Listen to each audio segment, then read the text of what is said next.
తెలంగాణ ప్రజలందరూ కూడా ఆలోచన చెయ్యాలని నా చేతులు జోడించి మరీ కోరుతా ఉన్నాను. ఇవాళ నేను ఇంత బాధతో ఎందుకు మాట్లాడుతున్నా అంటే ప్రశ్నిస్తే కేసులు పెడతా అంటున్నా. ఇవాళ నాది కూడా నేను అడుగుతున్నా. నేను కేసీఆర్ గారి నాయకత్వంలో ఎమ్మెల్సీ అయినా, విప్ అయినా, ఎమ్మెల్యే అయినా ప్రజల పక్షాన నిలబడుతుంటే నా మీద ఎటువంటి ల్యాండ్ కబ్జా కేసులు లేవు, నా మీద ఎటువంటి కిడ్నాప్ కేసులు లేవు, నా మీద ఎటువంటి మర్డర్ కేసులు లేవు, నా మీద ఎటువంటి అటెంప్ట్ మర్డర్ కేసులు లేవు. కేవలం నా మీద ఉన్న కేసులు ఏంటో తెలుసా? ప్రజల పక్షాన, రైతుల పక్షాన నిలబడి ఆయన ఇచ్చే యువకుల పక్షాన, మహిళల పక్షాన, తాతల పక్షాన, అవ్వల పక్షాన నిలబడి వాళ్ళ పక్షాన ఇచ్చిన 6 గ్యారెంటీలు ఏమైనా అని గట్టిగా అడుగుతుంటే అన్యాయమైన కేసులు రోజు పెడతా ఉన్నారు. నా మీద పీడీ యాక్ట్ పెడతా అని అంటున్నారు.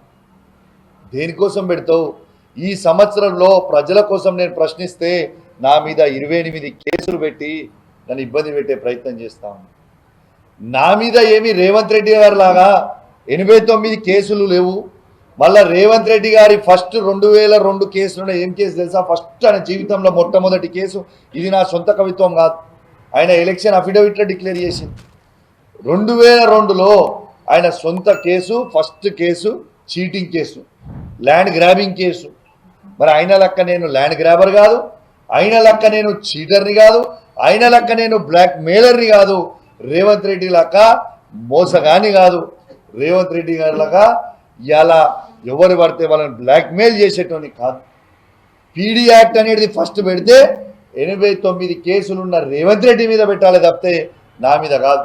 నా ఏ సెక్షన్ అన్నా చూడండి, ఈ సంవత్సరంలోనే 28 కేసులు ఎందుకు పెట్టిర్రు?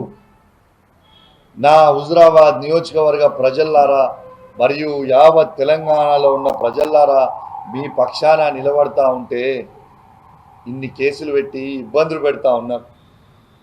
అసలు రేవంత్ రెడ్డి గారు నేను అడుగుతా ఉన్నా, మీరు నన్ను అరెస్ట్ చేసిన రోజు రాత్రి పండుగ, ఆ రోజు భోగి పండుగ, తెల్లారితే సంక్రాంతి. అసలు నన్ను అంత ఎమర్జెన్సీగా నేను ఒక బాధ్యత కలగా శాసనసభ్యులు, నేను 5:28కి సిరిసిల్ల ఎస్పీ గారు, కరీంనగర్ సిపి గారికి, ఇన్ఛార్జ్ సిపి గారికి ఫోన్ చేసిన. మీరు నా మీద కేసు పెట్టి అరెస్ట్ చేస్తున్నారని నాకు ఏదో తెలుస్తూ ఉంది, మీరేమైనా అరెస్ట్ చేసేది ఉంటే నాకు చెప్పండి, నేనే స్వయంగా పోలీస్ స్టేషన్కి వస్తాను, మీరు ప్రజల్ని కానీ పోలీసులను కానీ మీరు దయచేసి ఇబ్బంది పెట్టకండి అని నేను చెప్తే, చీ కేసు ఉంటుందా? కేసు పండుగ రోజు పెడతారా? నేను పెట్టలే అని చెప్పుకుంటూ 2 గంటలల్లనే నేను ఒక ప్రముఖ 2 ఛానళ్ళకి ఇంటర్వ్యూ ఇచ్చి పోతుంటే ఒక రౌడీ షీటర్ని, ఒక మావోయిస్ట్ని, ఒక ల్యాండ్ గ్రాబర్ని ఎత్తుకపోయినట్టు 50 మంది పోలీసు వాళ్ళని తీసుకొచ్చి నన్ను ఆ తీరు ఎత్తుకరావడము ఇది న్యాయమా అని నేను అడుగుతున్నా. పండుగ పూట నన్ను ఎత్తుకొని వచ్చినావు, పర్వాలేదు, తెల్లారి నన్ను తీసుకొచ్చి ఇక్కడ పండబెట్టి మా తెలంగాణలో ఉన్న మొత్తం ఉన్న 33 జిల్లాల్లో ఉన్న మా బీఆర్ఎస్ పార్టీ కార్యకర్తలని అరెస్ట్ చేయడం, వాళ్ళ పండుగ రోజు తెల్లారి హౌస్ అరెస్ట్ అయిందయ్యా బాబు, నాకు అర్థం కాదు.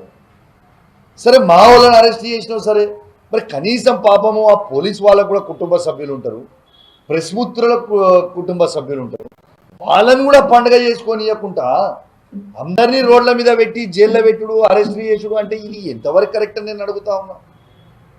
తెలంగాణ ప్రజల్లారా ఒక్కసారి ఆలోచన చేయండి. ప్రతి ఒక్కరి ఇంట్లో పండుగ పుట్ట కూడా హౌస్ అరెస్ట్ చేయడం ఏంటిది? కేటీఆర్ గారి దగ్గర నుంచి మొదలు పెడితే మా హరీష్ రావు గారు, కవిత గారు, మా శాసనసభ్యులని, శాసన మండలి సభ్యులని, పార్లమెంట్ సభ్యుల్ని, మాజీ శాసనసభ్యుల్ని, మాజీ ఎమ్మెల్సీలని, మాజీ ఎంపీలని, మా బీఆర్ఎస్ పార్టీ కుటుంబ సభ్యులని ప్రతి ఒక్కరిని ఏ ఊర్లో పండుగ రోజు అరెస్ట్ చేసుడేంది బాస్? నాకు అర్థం కాదు. నేను చేసిన క్రైమ్ ఏంటిది? Is that a crime?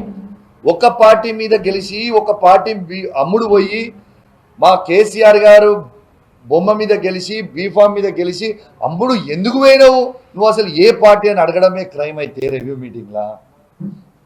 ఇది న్యాయమా? తెలంగాణ ప్రజలారా ఆలోచన చెయ్యండి అని నేను కోరుతాను. కానీ నువ్వు ఎన్ని ఇబ్బందులు పెట్టినా, మమ్మల్ని ఏమి చేసినా ఏం కాదు, నువ్వు ఎన్ని కేసులు పెట్టినా కూడా కౌశిక్ రెడ్డి అనేటోడు భయపడడు. గుర్తు పెట్టుకో రేవంత్ రెడ్డి అని చెప్పి తెలియజేస్తూ సెలవు తీసుకుంటా ఉన్నాను. జై తెలంగాణ.